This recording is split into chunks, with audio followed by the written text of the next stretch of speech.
भारत बल्कि पूरे विश्व का बेहतरीन एजुकेशनल प्लेटफॉर्म जहां पे आपको मिलती है core quality education without any mixing. मैं आपका अपना डॉक्टर सचिन कपूर एक बार फिर से आपके सामने हूं जी जेनेटिक्स का एक और बेहतरीन सेशन लेकर के। Principles of inheritance and variations topic हम पढ़ रहे हैं। मेंडल से लेकर के कहानी हमने धीरे धीरे आगे बढ़ाई और देखा अपने पिछले सेशन में कि कई ऐसे केसेस होते हैं जहां पे मेंडल के द्वारा कहे गए लॉज जैसे कि लॉ ऑफ डोमिनेंस फॉलो नहीं होते, यानी एक्सेप्शंस टू मेंडलिज्म। याद है पिछले सेशन में शुरू करा था क्या क्या बातें बताई थी आपको? इनकम्प्लीट डोमिनेंस, फिर मैंने कहा था को डोमिनेंस और मल्टीपल एलील्स। पिछले सेशन में हमने इनकम्प्लीट डोमिनेंस के बारे में पढ़ा, एग्जांपल्स भी आपको दिए थे। अभी रिकैप भी करवा देता हूं, रिकॉल करवा देता हूं। चलो आप ही मुझे बताओ इनकम्प्लीट डोमिनेंस में मैंने आपको कौन से दो इंपॉर्टेंट उदाहरण दिए थे? याद है 4 o'clock प्लांट जिसका नाम है मिराबिलिस जलापा या मिराबिलिस जलापा, और दूसरा था एंटिरहाइनम मेजस जिसको snap dragon flower, dog flower भी कहते हैं। इनमें हमने पढ़ा था कि अगर हम रेड फ्लावर और व्हाइट फ्लावर वाले प्लांट को क्रॉस करते हैं तो हमें पिंक फ्लावर्स मिलते हैं। दैट मींस रेड पूरी तरह से डोमिनेट नहीं कर रहा है व्हाइट को, और हमें एक इंटरमीडिएट फिनोटाइप मिल रहा है हेटेरोजाइगस कंडीशन में। याद आ गया ना? इनकम्प्लीट डोमिनेंस, अंडालुशियन फाउल्स वाली एग्जांपल भी बताई थी मैंने आपको इसमें। चलिए आज हम जानेंगे को डोमिनेंस के बारे में और मल्टीपल एलील्स के बारे में। आज का सेशन भी बहुत इंटरेस्टिंग होने वाला है। कुछ क्वेश्चन भी साथ के साथ हम सॉल्व करेंगे, न्यूमेरिकल से लीजिए चाहे मैथमेटिकल नॉलेज अप्लाई होती है जब बायोलॉजी में तो मजा आता है। ये बहुत सारा हाई लेवल का मैथ्स नहीं डालना है हमें, हल्का फुल्का मैथ्स डालना। पिछली बार भी बताया था आपको कुछ मैथमेटिकल ट्रिक्स, का पावर n, 3 का power n, types of genotype जानना है, टाइप्स ऑफ फिनोटाइप जानना है, टाइप्स ऑफ गैमीट्स जानना है बिना क्रॉस किए हुए। हो गया जी सब कुछ रिवाइज पिछली बार जो हमने पढ़ा है। चलो फिर कॉपी पेन तो तैयार होगा आपका साथ के साथ जो आप अपने रनिंग नोट्स बनाते हैं। ओके जी, एक पॉजिटिव सोच, एक ज़ील, एक एनर्जी के साथ आज का ये सेशन शुरू करते हैं। हमेशा खुशी के साथ पढ़ाई करो, दिल लगा के करो, इंटरेस्ट के साथ करो, तभी मजा आएगा आपको और तभी चीजें समझ भी आएंगी। राइट, आज के इस सेशन का आगाज करते हैं। मेंडल्स लॉज ऑफ इनहेरिटेंस जहां पे नहीं फॉलो हो रहे हैं, एक्सेप्शंस जो है हमारे पास, गैप्स जो हमें मिल रहे हैं वो क्या है जी? इनकम्प्लीट डोमिनेंस, को डोमिनेंस, मल्टीपल एलील्स, जिसमें से हम डिस्कस कर चुके हैं ऑलरेडी इनकम्प्लीट डोमिनेंस। तो हमने जिक्र करना है को डोमिनेंस का, राइट, कि दोनों एलील बराबर बराबर डोमिनेट कर रहे हैं। वो होता है क्या को डोमिनेंस? चलो जी देखते हैं क्या होता है को डोमिनेंस। सुनिए, नोट भी कर लीजिएगा साथ के साथ इंपॉर्टेंट चीजें। Both alleles of a gene, gene क्या है? Segment of DNA. Alleles the alternate forms of the gene. अच्छा, क्या हमेशा दो ही एलील्स होते हैं एक जीन के? नहीं, ये भी जरूरी नहीं है, मल्टीपल एलील्स भी होते हैं, वो भी आज डिस्कस करेंगे।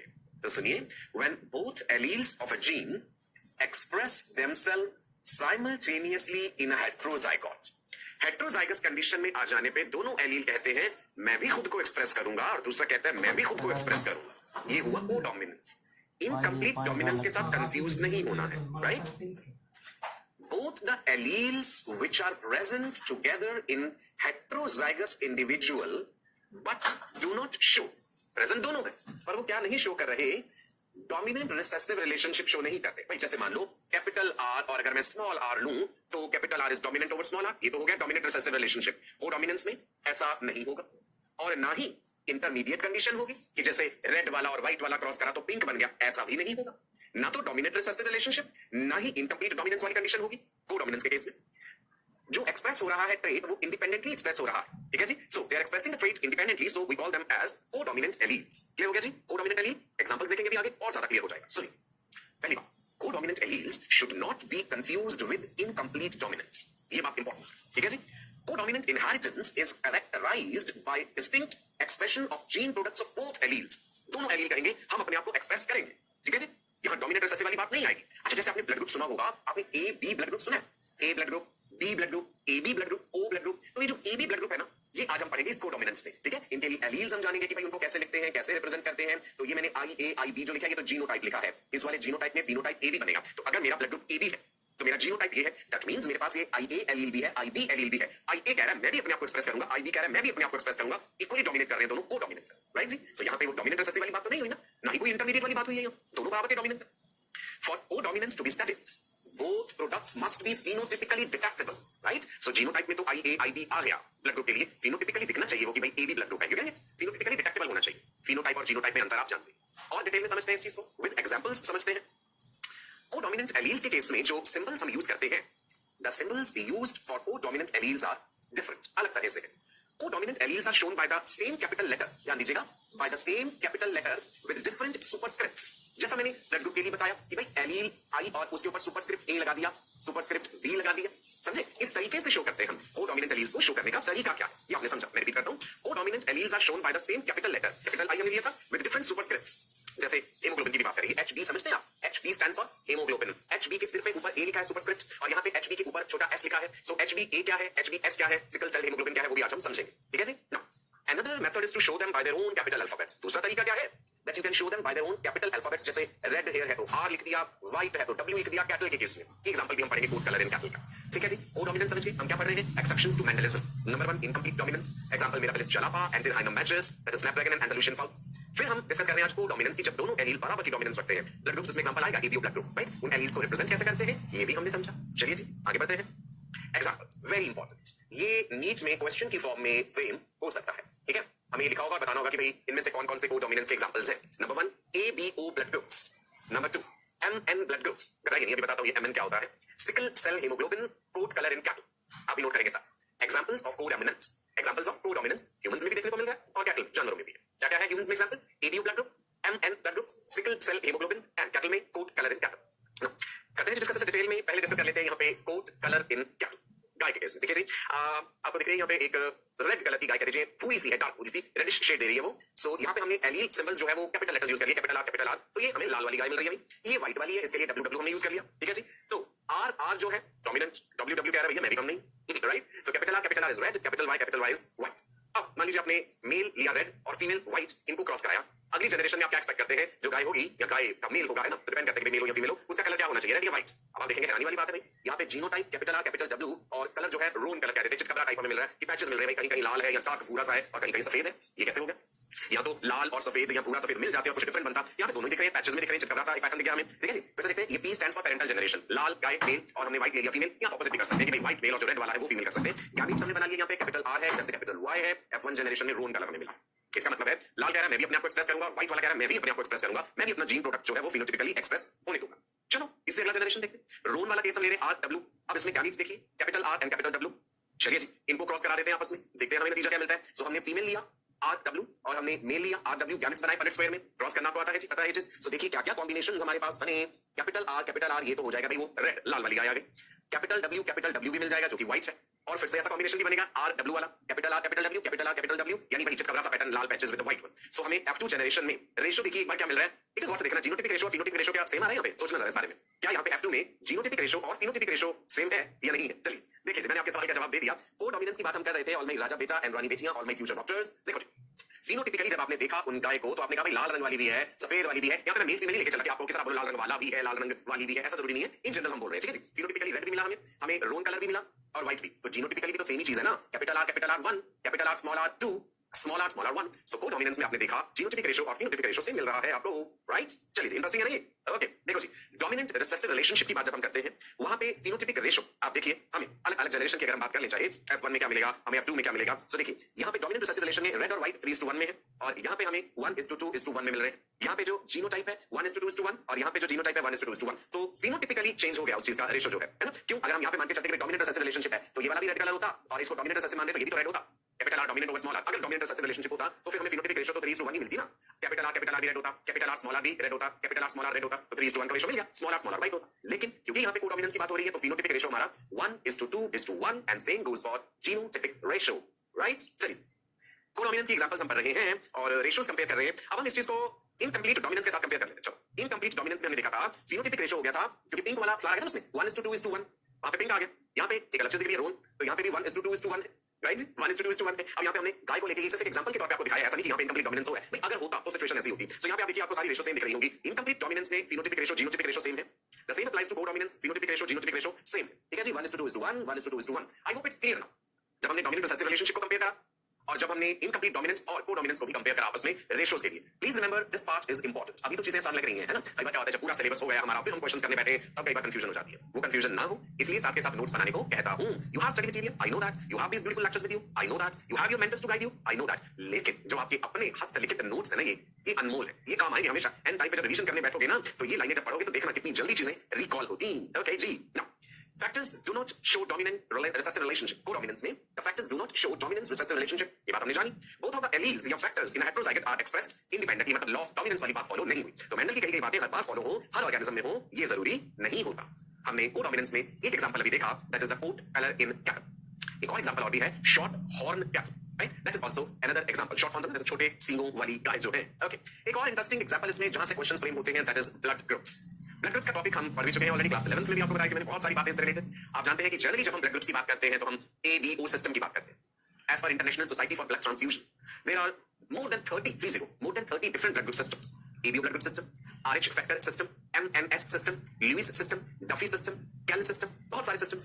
क्लिनिकली जो ज्यादा इंपॉर्टेंस रखते हैं, जो ब्लड ट्रांसफ्यूजन में इंपॉर्टेंस रखते हैं, वो RH factor system, ABO blood group system, दोनों के बारे में आप जानते हैं. RH फैक्टर क्या है भाई? कुछ लोग पॉजिटिव होते हैं, उनमें RH फैक्टर है, कुछ लोगों में नहीं होता, वो RH नेगेटिव है. जैसे मेरा ब्लड ग्रुप B पॉजिटिव है, आपका B नेगेटिव हो सकता है, किसी का AB पॉजिटिव हो सकता है, किसी का AB नेगेटिव हो सकता है. तो जो पॉजिटिव एंड नेगेटिव हम लिखते हैं वो RH फैक्टर की रेफरेंस में लिखते हैं. ठीक है जी? तो वो भी एक तरह का ब्लड ग्रुप सिस्टम है. ABO सिस्टम के अनुसार चार अलग अलग तरह के ब्लड ग्रुप्स हैं. There are people with blood group A, there are people with blood group B, there are people with blood group AB and there are people with blood group O. चार तरह के हो गए पूरी दुनिया में ऐसा ना. जब हम ये A B A B O कह रहे हैं तो ये किसे रेफर कर रहे हैं? क्या है ये A, क्या है ये B? ये बेसिकली एंटीजेंस हैं. और ये एंटीजेंस कहां प्रेजेंट है? आपके रेड ब्लड कॉर्पसल्स के सरफेस पे, आरबीसीज, आपके शरीर की जो लाल रक्त कोशिकाएं हैं, रेड ब्लड कॉर्पसल्स जो हैं, उनकी जो प्लाज्मा मेम्ब्रेन है, डॉनन्स मेम्ब्रेन, वहीं पे प्रेजेंट ये एंटीजेंस हैं जिसके आधार पे आपका ब्लड ग्रुप A B या O होता है. मान लो किसी का ब्लड ग्रुप है A, तो आप देखिए हमने उसका आरबीसी दिखाया, आरबीसी के ऊपर ये मैचेस की तीली जैसे छोटी छोटी चीजें दिखा दी ना. ये सिर्फ दिखाने का एक तरीका है. इसके पास A नाम का एंटीजन है. Antigen is a substance which is capable of generating production of the antibodies. Antibody generating material antigen. जिसका ब्लड ग्रुप बी होगा उसके आरबीसी के सरफेस पे बी नाम का एंटीजन होगा. इसको हमने इस तरीके से दिखा दिया, ये ऐसे ब्लू कलर का एक रंबस सा दिखा दिया है ना, दिखाने का तरीका से. जिसका ब्लड ग्रुप ए बी होगा उसके पास ए एंटीजन भी होगा और बी एंटीजन भी होगा. एंटीजन्स आरबीसी के सरफेस पे है, एंटीबॉडीज कहां है? प्लाज्मा में. Antibodies are present in plasma, antigens are present on surface of RBC. ये ध्यान रखना है. जिसका ब्लड ग्रुप ओ है, भाई ओ वाले ब्लड ग्रुप के पास देखिए हमने ऐसे खाली माचिस की तीली दिखाई, खाली है ना, ए एंटीजन है ना बी एंटीजन. तो अगर आपका ब्लड ग्रुप ओ है, आपके पास ना तो ए एंटीजन है आरबीसी के सरफेस पे, ना ही बी एंटीजन है. इस A B O A B की कोई फुल फॉर्म नहीं होती, बस ये कन्वेंशन है, तरीका है, ऐसे ही फॉलो करते हैं इसे. सो जो A, B and O blood groups थे, इनके डिस्कवरी की अगर हम बात करें, इनमें से 3 blood groups A, B and O were discovered by Landsteiner. Important है, इनका नाम भी कई बार एग्जाम्स में पूछा जाता है. कार्ल लैंडस्टीनर या सिंपली लैंडस्टीनर कह दीजिए. पहले ब्लड ग्रुप का नाम A, B, C था. C को बाद में बदल के O कर दिया गया. O रेफर्स टू O ने या zero, right. While one blood group that is AB was discovered by Castello and स्टर्ली. तो लैंडस्टीनर ने A, B, O और बाद में एक और वैज्ञानिक स्टर्ली एंड कैस्टेलो, इन्होंने AB ब्लड ग्रुप को जो है वो खोजा, डिस्कवर करा. किस आधार पे है ये blood grouping? ABO grouping is based on presence or absence of two surface antigens on RBC. और एंटीजन है A and B. अगर A प्रेजेंट है ब्लड ग्रुप A, अगर B प्रेजेंट है ब्लड ग्रुप B, दोनों प्रेजेंट है blood group AB, दोनों ही नहीं है blood group O. Similarly, the plasma of different individuals contain two natural antibodies. Important. Antibodies in the plasma. अगर मेरा ब्लड ग्रुप B है, तो मेरे प्लाज्मा में B के खिलाफ एंटीबॉडीज नहीं होंगी, A के खिलाफ होंगी, ताकि मुझे गलती से A ब्लड ग्रुप ना चढ़ा दिया जाए. भाई अगर मेरा ब्लड ग्रुप B है और मेरे पास भी B वाली एंटीबॉडीज होंगी, तो वो मेरे ही आरबीसी को अटैक कर देंगी ना. तो जो आपका ब्लड ग्रुप है, उसके ऑपोजिट के खिलाफ आपके पास एंटीबॉडीज है, ये ध्यान रखिएगा, और वो प्लाज्मा में.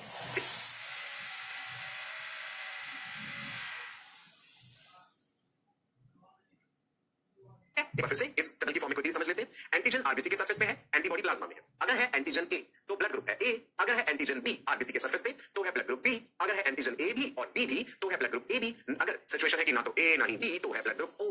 जीरो ऐसे समझ लो, कुछ भी नहीं है, जीरो ओ ब्लड ग्रुप. समझने का तरीका है ये.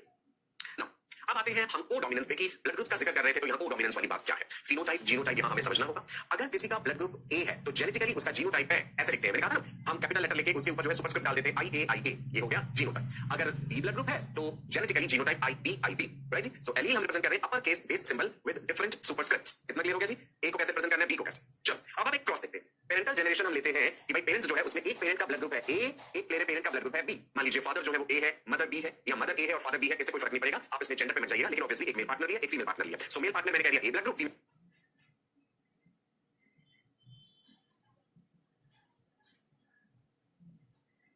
पार्टनर का B ब्लड ग्रुप. नो, अगर उनका जीनोटाइप है ऐसा, ये होमोजाइगस कंडीशन में है, तो अगली जनरेशन में क्या कॉम्बिनेशन बनेगा देखते हैं जी. पहले तो गैमेट्स आप देख लीजिए, ये एलील्स में आ गया IA और इधर IB. F1 जनरेशन में ये दोनों मिले IA IB, और हमें क्या मिला जी? Phenotype AB blood group.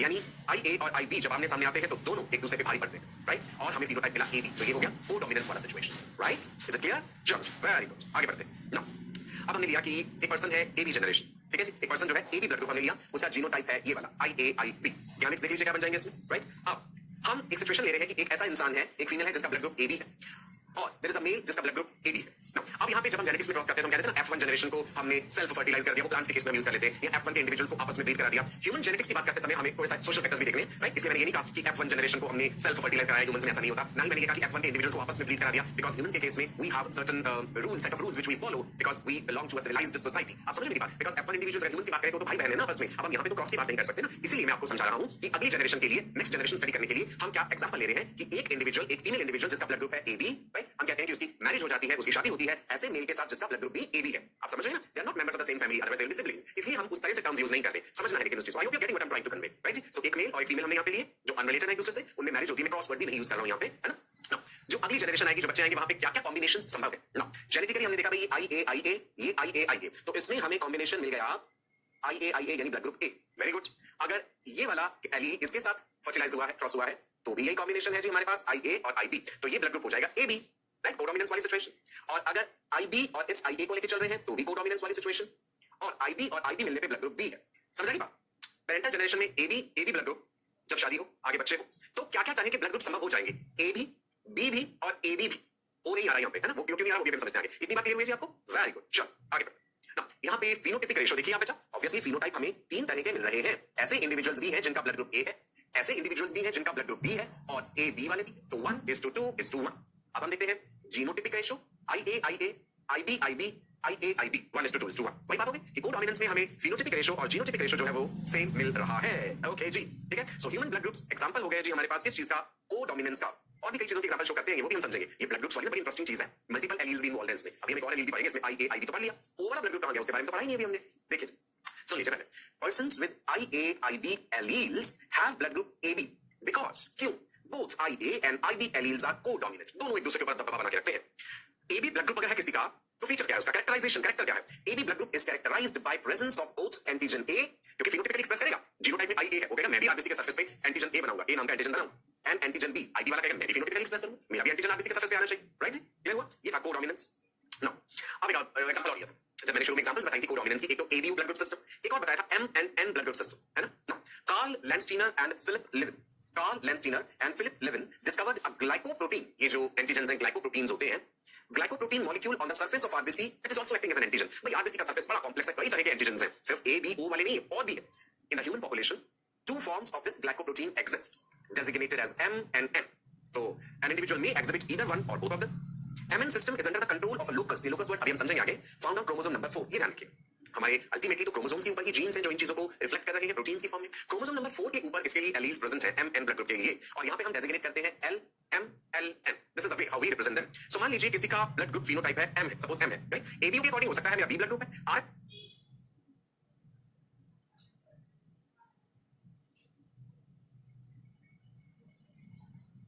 के अकॉर्डिंग मैं B पॉजिटिव हो गया, और MN सिस्टम के अकॉर्डिंग अगर मुझे क्लासिफाई करना हो तो आई एम M।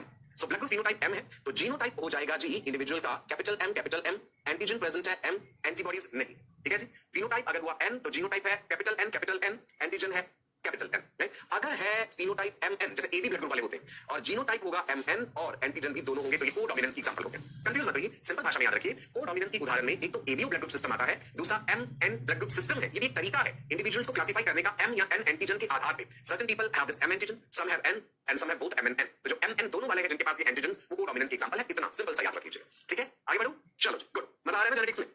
एक और बहुत ही इंटरेस्टिंग चीज बताने जा रहा हूं मैं आपको, कोडोमिनेंस की examples, that is sickle cell haemoglobin. Haemoglobin क्या है? हीमोग्लोबिन एक प्रोटीन है, मेटालोप्रोटीन है, आयरन कंटेनिंग प्रोटीन। कहां प्रेजेंट है? आरबीसीज के अंदर, red blood corpuscles they carry haemoglobin. क्या काम है हीमोग्लोबिन? हीमोग्लोबिन ऑक्सीजन के साथ जुड़ता है, ऑक्सी हीमोग्लोबिन बनाता है, और हीमोग्लोबिन इस ऑक्सीजन को टिश्यूज तक ट्रांसपोर्ट करता है। जब ऑक्सीजन हमारे एल्वियोलाई तक पहुंचती है, लंग्स तक, डीऑक्सीजनेटेड ब्लड आता है, ऑक्सीजन हीमोग्लोबिन पकड़ लेता है, ऑक्सी हीमोग्लोबिन बनता है, टिश्यूज को दे देता है, टिश्यूज पे ऑक्सीजन रिलीज होती है, फिर ये डीऑक्सी हीमोग्लोबिन वापस आ जाता है लंग्स के पास। सो मतलब पहले आपने समझा कि हीमोग्लोबिन जिसको हम शॉर्ट में रिप्रेजेंट कर देते हैं HB की फॉर्म में, HB ऐसे भी लिख देते हैं haemoglobin. Haemoglobin is oxygen transporting protein, haemoglobin plus oxygen is oxy haemoglobin, जिसे हम HB4O8 भी लिखते हैं। यहाँ पे प्रश्न आ रहा है सिकल सेल हीमोग्लोबिन का। आपको दो आरबीसी दिख रहे हैं, एक तो ये डोनट जैसे आरबीसी ऐसे दिख रहे हैं, सांभर वाला जैसे होते हैं आरबीसी या डोनट जैसे, एक सिकल जैसे, सिकल समझते हैं, तराती होती है जो घास काटने वाली, सिकल ऐसे करके बनी होती है, जिससे घास काटते हैं, सिकल कह देते हैं, ठीक है, इट्स समथिंग लाइक दिस। ये तो ऐसे आरबीसी जिनकी शेप सिकल जैसी हो गई है किसी कारण से, मैं इसका रीजन बताऊंगा। सिकल सेल हीमोग्लोबिन कैसे बनता है, कहां पे डिफेक्ट आ जाता है जिसकी वजह से आरबीसी सिकल शेप हो जाते हैं, राइट। हीमोग्लोबिन में आपने अल्फा चेन बीटा चेन पढ़ी है, right. So sickle cell haemoglobin में glutamic acid is replaced by valine at position 6 in the beta chain of haemoglobin. ये भी हम आगे पढ़ेंगे मॉलिक्यूलर जेनेटिक्स में। ये जो मैंने ग्लूटामिक एसिड वैलिन बोला, ये अमीनो एसिड्स है, amino acids are building blocks for proteins. तो सिकल सेल हीमोग्लोबिन में डिफेक्ट आ जाता है जिसके कारण आरबीसी सिकल शेप होते हैं। वो तो बात होगी मॉलिक्यूलर लेवल पे कि भाई glutamic acid is replaced by valine at position 6 in the beta chain of haemoglobin. Mutation में बात पढ़ेंगे, फिलहाल फोकस कीजिए कि सिकल सेल हीमोग्लोबिन कोडोमिनेंस के एग्जांपल कैसे है। एक जेनेटिक डिसऑर्डर है, पहले ये समझ लीजिए। It is autosomal recessive disorder. Autosomes आप जानते हैं, दो तरह के क्रोमोसोम्स हैं, जैसे ह्यूमंस में 2n = 46 है ना। सो हमारे पास 44 + XX या 44 + XY होता है। जो XX या XY है वो सेक्स क्रोमोसोम्स हैं या हेटेरोसोम्स हैं, बाकी वाले क्रोमोसोम्स को ऑटोसोम्स कहा जाता है। So it is an autosomal recessive disorder in which affected individual produces N Altered form of haemoglobin. जिसमें ये जेनेटिक डिसऑर्डर होता है, उसमें एक अलग तरह का हीमोग्लोबिन बनने लग जाता है। मोस्ट पीपल, ज्यादातर लोग जो हैं, they carry HbA allele and make haemoglobin A, ठीक है। हीमोग्लोबिन अलग अलग तरह का है, हम पढ़ेंगे। There is foetal haemoglobin, there is adult haemoglobin, there is sickle cell haemoglobin, right. So HbA allele के कारण जो हीमोग्लोबिन बनता है that is haemoglobin A। Individuals affected with sickle cell anaemia, anaemia मतलब खून की कमी हो जाना, हीमोग्लोबिन की कमी हो जाना, आरबीसी कम होना, उसे हम एनीमिया कहते हैं। एनीमिया कई तरह का है, there is a haemolytic anaemia, pernicious anaemia, megaloblastic anaemia, sickle cell anaemia. यहां पे हम सिकल सेल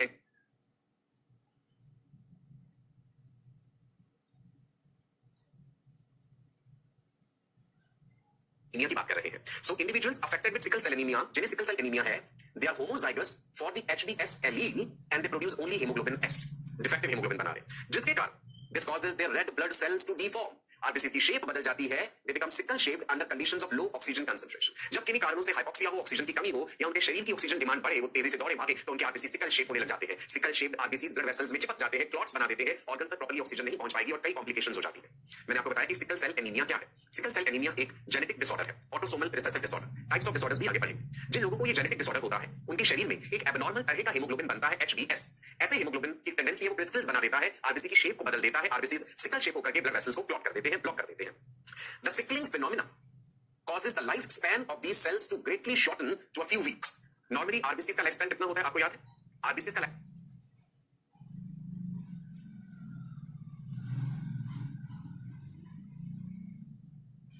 120 days है। 120 दिन तक आरबीसी जिंदा रहते हैं। आरबीसी बनते क्या है? Bone marrow, इरेथ्रोपोएसिस। आरबीसी डिस्ट्रॉय कहां होते हैं? इरेथ्रोप्लास्टिया, लिवर में, स्प्लीन में, बोन मैरो, स्प्लीन में सबसे ज्यादा। तभी हमने पढ़ा था कि स्प्लीन को ग्रेवयार्ड फॉर आरबीसी कहते हैं ना। जो आरबीसी सिकल शेप हो जाते हैं, इनका लाइफ स्पैन केवल 20 डेज रह जाता है। नॉर्मल आरबीसी का 120 डेज, इनका सिर्फ 20 डेज, और ये मरने लगते हैं जल्दी जल्दी। So the life span shortens only to a few weeks, 3 हफ्ते, right, compare with the normal span of 4 months. 4 months मतलब 120 दिन, एक महीने में अगर 30 दिन लगाए रफली, सो 4 into 30 is 120। तभी मैंने कहा कि नॉर्मल आरबीसी का लाइफ स्पैन 120 डेज है, सिकल शेप आरबीसी का लाइफ स्पैन केवल 3 हफ्ते होता है। तो एनीमिया होने लगेगा पेशेंट को, है ना, खून की कमी हो जाएगी। आप यहां पे फोटोग्राफ में देख पा रहे हो नॉर्मल आरबीसी कैसा दिखता है और सिकल शेप आरबीसी कैसा दिखता है।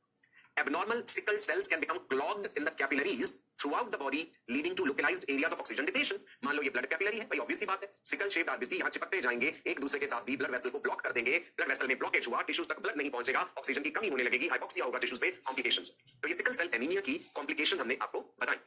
इस तरह के इवेंट को क्राइसिस कहते हैं कि भाई ऑक्सीजन की जरूरत पड़ी, पेशेंट दौड़ रहा था, भाग रहा था किसी भी कारण से, और वो सिकल सेल एनीमिया पेशेंट है, तो उसमें क्राइसिस होने लगेगा, right. Such an event called crisis causes pain and sometimes tissue and organ damage. Kidney का डैमेज होने लगेगा और कई टिश्यूज एंड ऑर्गन्स को डैमेज पहुंचेगा और दर्द भी होगी। Kidneys, muscles, joints, brain, gastrointestinal tract, lungs, सभी पे असर पड़ेगा। सो हमने मेडिकल पॉइंट ऑफ व्यू से सिकल सेल एनीमिया पेशेंट की समस्या को समझा दी कि परेशानी क्या हो जाएगी। फॉर दीज रीजंस, इन्हीं कारणों से अगर होमोजाइगस इंडिविजुअल है, HbS है, अब HbA HbS भी हो सकता है, तो हेटेरोजाइगस हो गया। हम होमोजाइगस कंडीशन ले रहे हैं। For these reasons the homozygous individual usually has a shortened lifespan relative to an individual producing hemoglobin A, right? defective hemoglobin हो जाने के कारण ये जो इतनी complications है उस पेशेंट में, लाइफ स्पैन भी तो शॉर्ट होगा, राइट? ठीक है।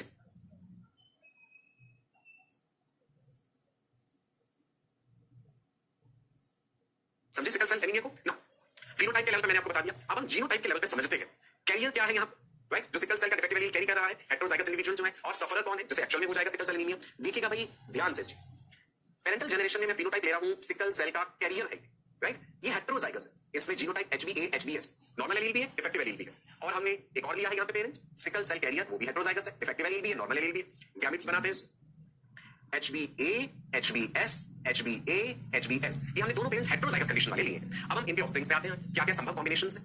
HbA के साथ मिला तो ये तो नॉर्मल है, बिल्कुल ठीक ठाक हेल्दी इंडिविजुअल। HbA HbS के साथ मिल गए, ये वाले गैमेट्स फर्टिलाइज हो गए आपस में, जो इंडिविजुअल बना वो सिकल सेल कैरियर है, राइट जी। ऐसे ही HbS HbA ये भी सिकल सेल कैरियर, और एक कंडीशन आ जाएगी HbS HbS, that will be sickle cell anaemic patient. इसकी मृत्यु भी हो सकती है जन्म के समय भी, जरूरी नहीं है हो जाए मृत्यु, हमारे पास इलाज है, परमानेंट क्योर नहीं है, जेनेटिक डिसऑर्डर तो परमानेंट क्योर नहीं है, हम अपनी तरफ से भरसक प्रयत्न करते हैं, पेशेंट की मदद करते हैं, लेकिन फिर भी ये एक नॉर्मल हेल्दी इंडिविजुअल की तरह अपना जीवन नहीं व्यतीत कर पाएगा, राइट जी। क्लियर हुई ये बात ना? एक बात मैं आपको बताऊं, आपने पढ़ा भी होगा कि जिन लोगों को सिकल सेल एनीमिया होता है उन्हें मलेरिया नहीं, मलेरिया के लिए रेजिस्टेंस है। अच्छा कैसे? सुनो, मलेरिया कौन करता है? एक प्रोटोजोन प्लाज्मोडियम। प्लाज्मोडियम अपना लाइफ साइकिल हमारे शरीर में और फीमेल एनोफिलिस मॉस्किटो के शरीर में कंप्लीट करता है, यानी प्लाज्मोडियम का लाइफ साइकिल डायजेनेटिक है। ह्यूमन बॉडी में जब प्लाज्मोडियम पहुंचता है फीमेल एनोफिलिस मच्छर के काटने से, उसके सलाइवा के जरिए स्पोरोजोइट्स आ जाते हैं, ये पूरा लाइफ साइकिल हम पढ़ेंगे, चिंता मत कीजिए। मेरे ब्लड में मान लीजिए प्लाज्मोडियम आ गया तो मेरी आरबीसी में जाएगा, प्लाज्मोडियम का मकसद है आरबीसी के अंदर उसके हीमोग्लोबिन को खा जाना। लेकिन अगर वो किसी ऐसे इंसान के शरीर में गया जिसको सिकल सेल एनीमिया नाम का जेनेटिक डिसऑर्डर है, तो उस इंसान को उतना नुकसान नहीं पहुंचा पाएगा। क्यों? क्योंकि प्लाज्मोडियम उसके सिकल शेप्ड आरबीसी के अंदर अपना लाइफ साइकिल कंप्लीट नहीं कर सकता successfully. So that is the reason that those people who are heterozygous for sickle cell anaemia. अच्छा, इसमें हेटेरोजाइगस वाली बात कही मैंने कि उसमें नॉर्मल आरबीसी भी है और सिकल शेप्ड भी है। अगर कोई इंसान हेटेरोजाइगस होता है ना सिकल सेल एनीमिया के लिए, जैसे कि हम यहां पे देख पा रहे हैं, ये देखिए ये वाली कंडीशन HbA HbS है, इसको सिकल सेल एनीमिया अनअफेक्टेड और मलेरिया रेजिस्टेंट है। तो ये मलेरिया से रिलेशन बता रहा हूं, जो हेटेरोजाइगस होगा वो नॉर्मल आरबीसी भी बना रहा है और सिकल शेप्ड आरबीसी भी बना रहा है। प्लाज्मोडियम जो है मलेरियल पैरासाइट, मैं नाम लिख देता हूं, Plasmodium cannot complete its life cycle successfully in sickle shaped RBCs। तो ऐसे लोगों को या तो बिल्कुल मलेरिया नहीं होता होगा भी तो हल्का फुल्का होगा, वो मरेंगे नहीं मलेरिया से, ठीक है। एक एडवांटेज है, हम आगे पढ़ेंगे इवोल्यूशन में, Why natural selection has not eliminated individuals with genetic disorders? Genetic disorders इतने सालों से सदियों से क्यों चलते आ रहे हैं पॉपुलेशन में, अगर इनका कोई फायदा नहीं है? तो फायदा है special conditions, right? That is the reason natural selection has not eliminated individuals with genetic disorders, कि भाई इन जेनेटिक डिसऑर्डर्स वालों को भी तो किसी कंडीशन में कई हालातों में फायदा है। हेटेरोजाइगोट्स जो है सिकल सेल एनीमिया के लिए, उन्हें आसानी से मलेरिया या तो होता नहीं है, अगर हो भी जाए तो मलेरिया से उनकी मृत्यु नहीं होती। दिस इज इंपॉर्टेंट, ये क्वेश्चन भी पूछते हैं। Sickle cell allele has been found at a fairly high frequency among human population that are exposed to malaria। अब आपको रिलेशनशिप समझ आया, मलेरिया वाला और सिकल सेल एनीमिया वाला। थ्रू आउट द ग्लोब, पूरी दुनिया में आप देखें कि अफ्रीका में कई जगह ऐसी है जहां मलेरिया एक बहुत भयानक बीमारी के तौर पे फैला हुआ है। सो साइंटिस्ट ने ऑब्जर्व करा कि वहां पे सिकल सेल एनीमिया वाले पेशेंट भी ज्यादा है, तो नेचुरल सिलेक्शन ने वहां पे फेवर करा है इस पर्टिकुलर डिफेक्टिव एलील को, क्योंकि मलेरिया के लिए रेजिस्टेंस दे रहा है। The protozoan genus that causes malaria यानी प्लाज्मोडियम, प्लाज्मोडियम की कई स्पीशीज है, Plasmodium vivax, Plasmodium oval, Plasmodium malaria, Plasmodium falciparum, जो सबसे dangerous Plasmodium falciparum. So the protozoan genus Plasmodium, it spends part of its life cycle within Anopheles mosquito। दो host चाहिए ना, female मच्छर चाहिए, फीमेल एनोफिलीज। उन्हीं female mosquitoes दे सक blood, they have piercing and sucking type of mouth parts. Female mosquitoes को हमसे क्या चाहिए? सीरम एल्बुमिन ब्लड प्रोटीन चाहिए अपने अंडे बनाने के। तो प्लाज्मोडियम अपने जीवन काल के कुछ स्टेजेस एनोफिलीज में और कुछ स्टेजेस जो है with in the red blood cells of humans, right, उसमें करता है पास, राइट। दो होस्ट चाहिए होते हैं इसको। तो सिकल सेल अगर होंगे, डिसीज ऐसे होंगे, तो उसमें वो सक्सेसफुली कंप्लीट नहीं कर पाएगा life cycle. Red blood cells of heterozygotes, अगर कंडीशन हेटेरोजाइगस है, अगर होमोजाइगस में हुआ कि एचबीएस, तो उसके खुद के लिए इतनी लाइफ थ्रेटनिंग सिचुएशन है। They are likely to rupture, ऐसे आरबीसी रप्चर हो जाएंगे जैसे ही प्लाज्मोडियम उसमें घुसना शुरू करेगा। So they are preventing the parasite from propagating. कैसे आरबीसीज जो सिकल शेप्ड है, या मान लो नॉर्मल दिख रहे थे, आरबीसी घुसने लगा, उन्होंने शेप बदल ली, अगर उनमें डिफेक्टिव हेमोग्लोबिन है। So people who are heterozygous they have better resistance to malaria than HbA homozygous. Clear हुई बात? सो हमने क्या पढ़ाया? दो बातें पढ़ी, तो हमने कोडोमिनेंस वाली बात बता दी मैंने यहाँ पे कि एचबीएस और एचबीए जब एक साथ आ गए तो एक है मैं भी एक्सप्रेस करूंगा, एचबीएस है मैं भी एक्सप्रेस करूंगा, तो कोडोमिनेंस वाली बात होगी। और दूसरा हमने मलेरिया से रिलेटेड रेजिस्टेंस वाली बात करी है यहाँ पे ना। अब एक चीज और समझिएगा interesting, in regard to blood cell shape there is incomplete dominance. अगर हम यहाँ पे ब्लड सेल की आरबीसी की शेप की बात करें तो इनकम्प्लीट डोमिनेंस है, as shown by the fact that in the heterozygote many of the cells have a slight sickle shape. Heterozygous condition में जो है सिकल शेप आ गई, तो जो नॉर्मल शेप है वो डोमिनेट नहीं कर पा रही है उसे। In regard to haemoglobin itself, अगर हम बात करें कि हीमोग्लोबिन की, तो हीमोग्लोबिन कैसा प्रोड्यूस हो रहा है, डिफेक्टिव भी और नॉर्मल भी, सो देयर इज कोडोमिनेंस। ठीक है जी। So the alleles HbA and HbS they encode two different forms of haemoglobin, दो अलग तरह के हीमोग्लोबिन जो डिफर कहां पे कर रहे हैं? Single amino acid, right. वही ग्लूटामिक एसिड की जगह पे वेलिन अमीनो एसिड आता है, position number 6 in the beta chain of haemoglobin, right जी। सवाल पूछ लो भाई, क्वेश्चन हो जाए? ओके चलो जी, सुनिए आराम से, घबराना नहीं, ऑल द बेस्ट। नाउ सेली bought two potted plants of the same flower but different color. One was red and the other was white. She planted the pots in her garden. लाल वाले फूल और सफेद वाले फूल वाले पौधे अपने गार्डन में लगा दिए। फिर कुछ समय बाद she crossed the red flower plants with the white one. ध्यान दीजिए, she crossed the red flower plants with the white one. अब नतीजा क्या हुआ? To her surprise, the cross produced flowers of completely different color. अगली generation में pink colour मिला। अब क्या रीजन होगा? What do you think is the relation between the red and white color of the flower? क्या ये dominant recessive relationship है? क्या ये इनकम्प्लीट डोमिनेंस है? क्या ये कोडोमिनेंस है? या ये मल्टीपल एलील्स का उदाहरण है? अभी तक तो आप समझ गए होंगे कि भाई रेड और व्हाइट को क्रॉस करने पे जब पिंक मिल जाता है तो नतीजा क्या होता है? देख लीजिए क्रॉस। पेरेंटल जनरेशन में हमने लाल फूल ले लिए, सफेद ले लिए, F1 जनरेशन में हमें गुलाबी मिले हैं जी, पिंक मिले हैं। वैसा सा ही केस है ये जैसा हमने 4 o'clock plants Mirabilis jalapa and antirrhinum मैचेस में स्टडी करा था, राइट? क्लियर है जी बात? परफेक्ट। नो, अब हमने आगे जानना है that why Mendel's laws they failed to explain these anomalies। ये जो हमें डिफरेंसेस मिल रहे हैं, अलग बातें मिल रही हैं, मेंडल के सिद्धांत जो थे, मेंडल के लॉज जो थे, वो इसे क्यों एक्सप्लेन नहीं कर पाए? कहां किस चीज की कमी रह गई थी ना? इसके लिए हमें समझना होगा जेनेटिक्स को थोड़ा सा और गहराई से। क्रोमोसोम हम जानते हैं, सेगमेंट ऑफ डीएनए हम समझते हैं, राइट। डीएनए में म्यूटेशन हो जाने से क्या अनोखी चीज हो जाती है? मतलब जो एक पर्टिकुलर प्रोडक्ट बना रहा है जीन, देखिए जीन किसी प्रोटीन के लिए कोड कर रहा है और वो एंजाइम्स है। एंजाइम जो है आप जानते हैं सबस्ट्रेट के साथ जुड़ के एंजाइम सबस्ट्रेट कॉम्प्लेक्स बनता है, फिर प्रोडक्ट बनता है। सो मैं आपसे ये कहने जा रहा हूं कि भाई क्या गड़बड़ हो जाती है जेनेटिक्स के लेवल पे कि हमें कुछ डिफरेंट प्रोडक्ट्स मिलने लग जाता है। A functional allele codes for protein such as enzyme. एक जो फंक्शनल एलील है वो एक प्रोटीन ही तो बना है अल्टीमेटली, और एंजाइम्स जो है they are proteinaceous in nature. हम पढ़ेंगे अगले चैप्टर में मॉलिक्यूलर बेसिस ऑफ इनहेरिटेंस में कि डीएनए से ट्रांसक्रिप्शन हुआ, फिर ट्रांसलेशन हुआ, राइट, और फिर एक पर्टिकुलर प्रोटीन बना। वो प्रोटीन एंजाइम हो सकता है जो सेल से एक पर्टिकुलर तरह का काम करवाएगा। आप जानते हैं, मान लीजिए ये क्रोमोसोम था, ये हमने दिखाया कि भाई एक एलील है, वो एलील को एक प्रोटीन बना रहा होगा, जैसे हमने कह दिया एंजाइम है, वो सबस्ट्रेट के साथ जुड़ा, एंजाइम सबस्ट्रेट कॉम्प्लेक्स बना, राइट, और उसके बाद अल्टीमेटली हमें एंजाइम और प्रोडक्ट जो है अलग अलग मिल गए। आप जानते हैं enzymes are not used in the reactions, after the reaction is over enzymes are free to bind with fresh substrate. No, अगर कहीं उस पर्टिकुलर एलील में कोई म्यूटेशन हो गई, कोई गड़बड़ हो गई, म्यूटेटेड एलील, या कह दो उसके कारण हमें जो एंजाइम मिला वो मॉडिफाइड मिला या फॉल्टी एंजाइम मिला, तो क्या हो जाएगा? भाई हो सकता है नतीजा ये हो कि नॉर्मल या लेस एफिशिएंट एंजाइम बन रहा हो, नॉन फंक्शनल एंजाइम बन रहा हो, या एंजाइम बन ही ना रहा हो। मैं आपको क्या बताने जा रहा हूं बेसिकली कि मेंडल वाले जो लॉज थे इन चीजों को क्यों एक्सप्लेन नहीं कर पाए जो फिनोमेना हम ऑब्जर्व कर रहे हैं। इसके लिए थोड़ा सा मॉलिक्यूलर लेवल पे जाना होगा। हमें समझना होगा कि एलील में कुछ गड़बड़ हो जाने पे क्या क्या नतीजे हमें मिल सकते हैं। अल्टीमेटली एलील्स जो है वो प्रोटीन्स बना रहे हैं, प्रोटीन्स एंजाइम्स होते हैं जो सेल का सारा कारोबार करते हैं। एंजाइम अगर कम बन रहा है, एंजाइम डिफेक्टिव है या एंजाइम बन ही नहीं रहा, उसी के हिसाब से फिर फिनोटाइप बदल जाएगा। तो इसी चीज को हम आगे बढ़ाएंगे अगले सेशन में। रिवाइज जरूर कीजिएगा, revision is the key to success, right. कई नई बातें हमने पढ़ी, कोडोमिनेंस के बारे में अच्छे से हमने जाना, कई एग्जांपल्स हमने देखे हैं। इनकम्प्लीट डोमिनेंस पिछले सेशन में पढ़ा था।